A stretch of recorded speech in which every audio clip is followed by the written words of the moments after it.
What's happening, folks? Back with another reaction, back with some more Freiheit. We're returning to the 1988 English language album Fantasy, and the next tune is Tears Are a Girl's Best Friend, which I feel like is a complicated statement, and in many cases it might not be true, but yes, to go with the premise of the title, maybe tears are cathartic, maybe they are restorative. Through the outburst of emotion they can restore and reinvigorate you, or at least allow you to process the grief, the heartbreak, the sadness you may be feeling. Now, of course, you can cry for reasons that are other than sadness, which is to say you can be inspired or you can be overjoyed, overwhelmed with more positive emotion, but in many cases, and I think in a lot of art, music included, tears are an indication of being sad, upset, or forlorn.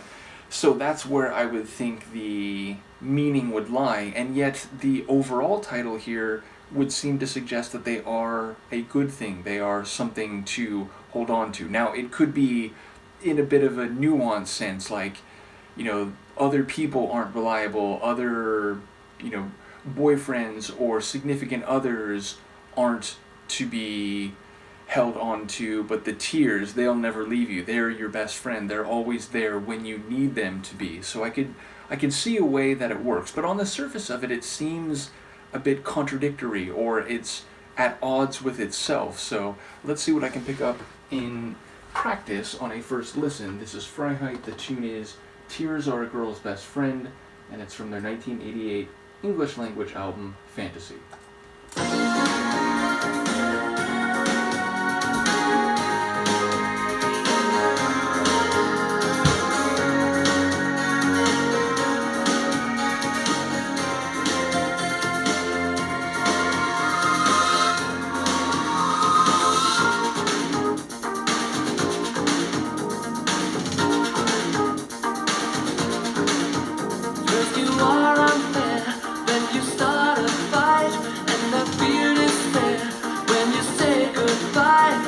Sunlight reflects in your eyes, I see tears like diamonds. Now you're standing there, right in front of me, and I can't believe what I seem to see. As the sunlight reflects in your eyes, I see tears like diamonds. Love isn't always that easy to share, something that can't be denied. Sometimes you find that it's too much to bear.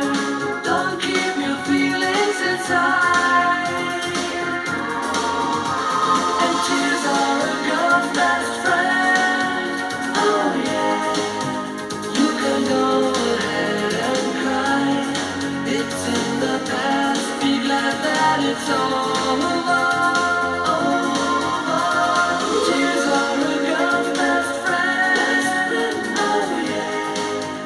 Even though we said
thought at the end of the last measure that it was fading, but I was wrong. But then when it came around again, it's like, surely it's gonna fade now, and it did. So yeah, I like that. Two things. Like, one, I think it was about a cleansing, cathartic, restorative experience that tears can allow you to do. You know, don't bottle that up. Don't carry that. Don't allow that to be psycho-emotional baggage. Get it out.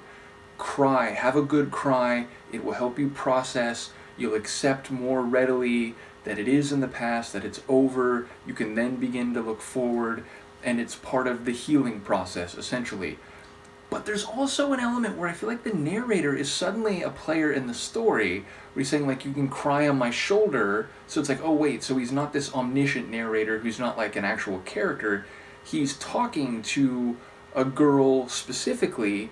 And then there was that verse where it was like, you know, you broke my heart, you're leaving, suddenly you're coming back, you're taking my breath away. And it sounds like he's like off balance, and, you know, he's dealing with an uncertain emotional situation and doesn't know whether it's actually over, and so on. So that seemed to be a bit of a, to use a baseball term, a bit of a curveball that I wasn't expecting. Because after the first couple lines, it's like, okay, I think I get what's happening here. Again, it's about, you know, telling someone to process your grief, let it all out, let a, you know, physiological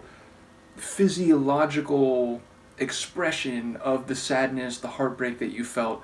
Let it all out. That'll help you move on and accept that you're going into a new phase. But then suddenly it was like the narrator seemed to be interjecting himself. So I wondered whether it was like, this was the advice he was giving to a woman who maybe had gone through a breakup already, and then he kind of, hey, cry on my shoulder. They started to have a connection, but then maybe, you know, she decided to go back or to, you know, look somewhere else. But then she maybe realized what she had, so she came back, and it's like, wait, it's like, it suddenly sounds more complicated than I thought. But I will say two things sonically. Like, I like the overall sound. It does have this kind of like 80s synth ballad kind of feel to it. Maybe ballad's too strong of a word, because it did have some energy. It wasn't, you know, terribly slow and heavy. But it definitely had a like 80s emotional synth pop tune, I'll put it that way. But then I love when that guitar came in the latter stages. That just a little acoustic guitar riff, I think, really was a great touch in the latter stages of the tune. But right before that, there was like an interlude where it kind of shifted a little bit. And in that interlude, it almost reminded me, and trust me when I say this, this is a positive thing, the way my ears and brain work, but it almost sounded like a late 80s video game. It just had a bit more of a, like, electronic, not, I don't know, chiptune would be, maybe some people would take it as like harsh. Now, to me, I love chiptune, which is to say that kind of like 80s generation, early 90s video game sound is often referred to as chiptune.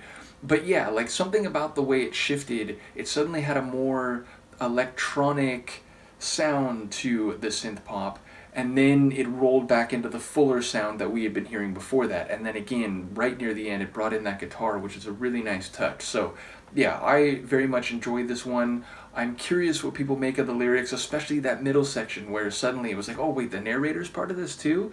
Whereas before that, I thought it was, again, sort of like a general sentiment, a, you know, prescriptive piece of advice to girls, where it's, again, like the idea that, you know, people might be unreliable, you might end up breaking up with someone that you thought was the one or whatever, but tears are always going to be there for you, and they will heal you, they will help you process the grief.